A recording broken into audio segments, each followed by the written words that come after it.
Je reçois avec joie une compagne de la sorte, et il ne tiendra pas à moi que l'amitié qui est entre deux personnes que nous aimons ne se répand entre nous. Pareil pour moi, ma chère dame. Et si c'est d'amour qu'on vous attaque? Ah, pour cela, c'est autre chose. Et j'ai déjà mes petits plans en tête. Ah, de côté. Waouh, Je vais prendre un peu. Tu me feras, je te jure.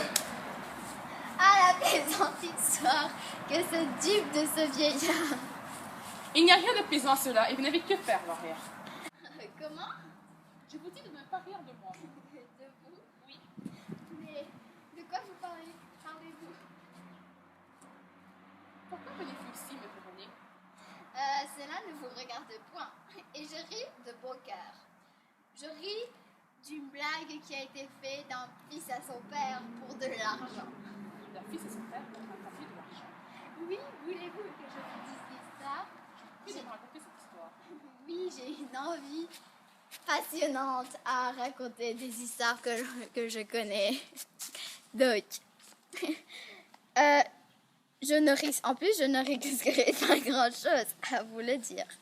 La destinée a voulu que je me trouvasse parmi une bande de ces personnages qu'on appelle égyptiens et qui, rôdant de province en province, se mêlent de dire de la bonne fortune et quelquefois de beaucoup d'autres choses. En arrivant dans cette ville, un jeune homme me vit et conçut pour moi de l'amour.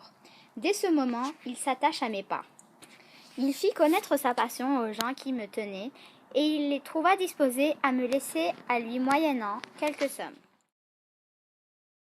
Mais le mal de l'affaire était que mon amant se trouvait dans l'état où l'on doit très souvent la plupart des fils de famille, c'est-à-dire qu'il était un peu dénué d'argent.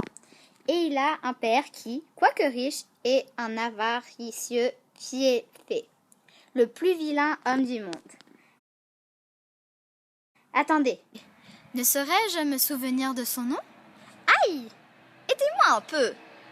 Ne pouvez-vous me nommer quelqu'un de cette ville qui soit connu pour être avare au dernier point? Non. Il y a son nom du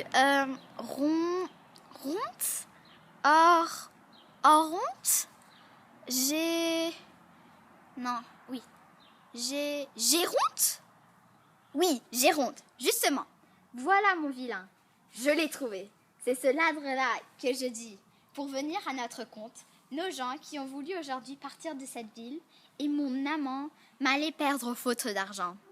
Si, pour en tirer de son père, il n'avait trouvé du secours dans l'industrie d'un serviteur qu'il a, pour le nom de serviteur, je le sais à merveille. Il s'appelle Scapin. C'est un homme incomparable et il mérite toutes les louanges qu'on peut donner.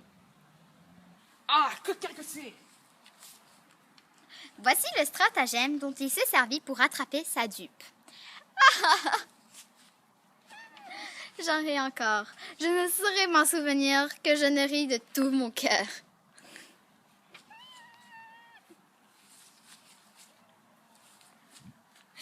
Il est allé trouver ce chien d'avare. Et il lui a dit qu'en se promenant sur son port avec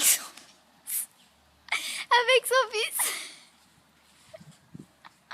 il avait vu une galère turque où on les avait invités d'entrer, qu'un jeune turc leur y avait donné la collation.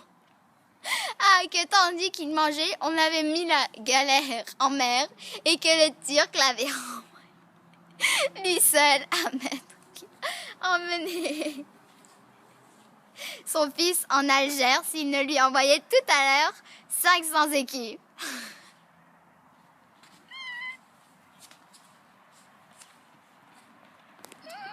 Voilà mon ladre.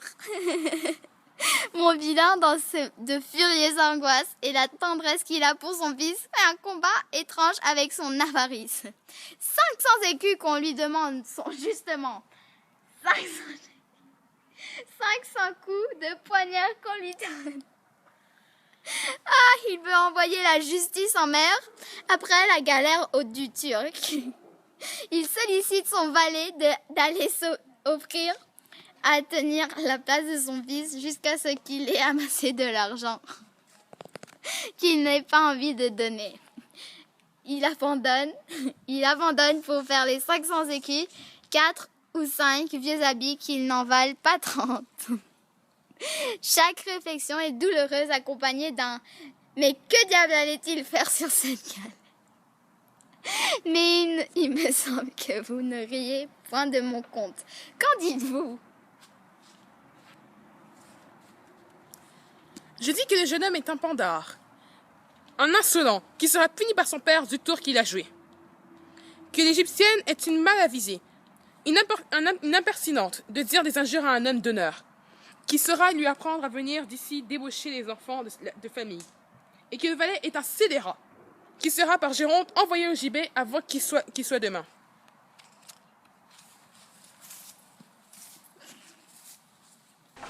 Où est-ce donc que vous échappez? Savez-vous bien que vous venez de parler au père de votre amant?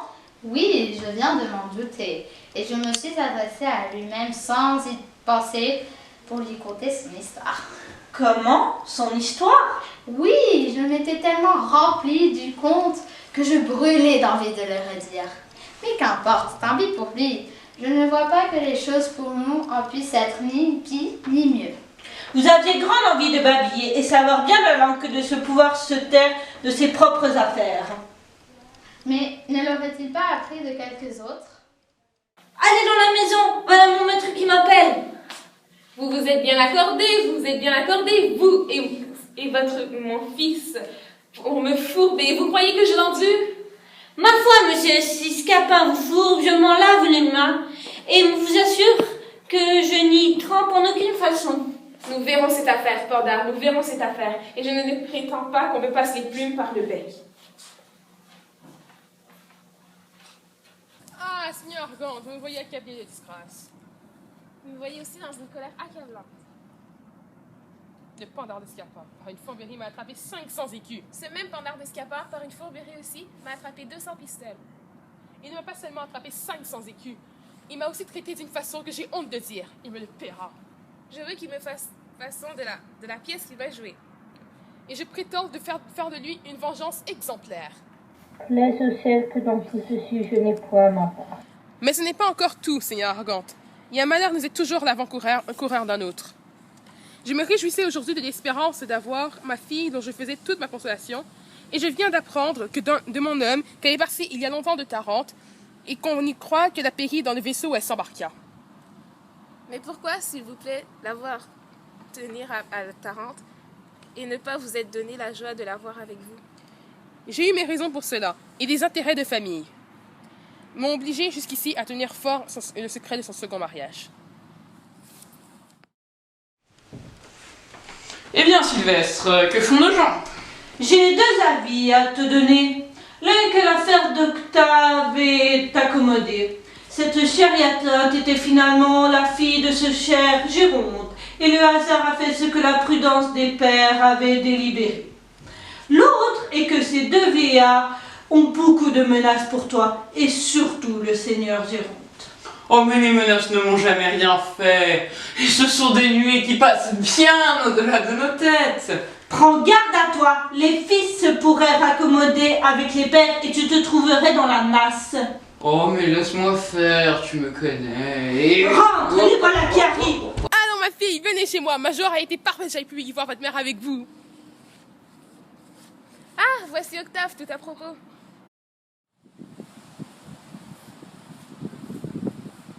Mon père! Ne vous plaignez point que j'aime une inconnue, sans naissance et sans bien. Ceux à qui je viens de la racheter m'ont dit qu'elle était de cette ville même, et d'honnête famille. C'est eux qui l'ont volée quand elle avait l'âge de 4 ans. Ils m'ont donné ce bracelet. Peut-être qu'il pourra nous aider à retrouver ses parents. Hélas, avoir ce bracelet, c'est ma fille que je perdis à l'âge de... Votre fille? Oui, et j'y vois tout ici. Oh ciel, que d'aventure extraordinaire!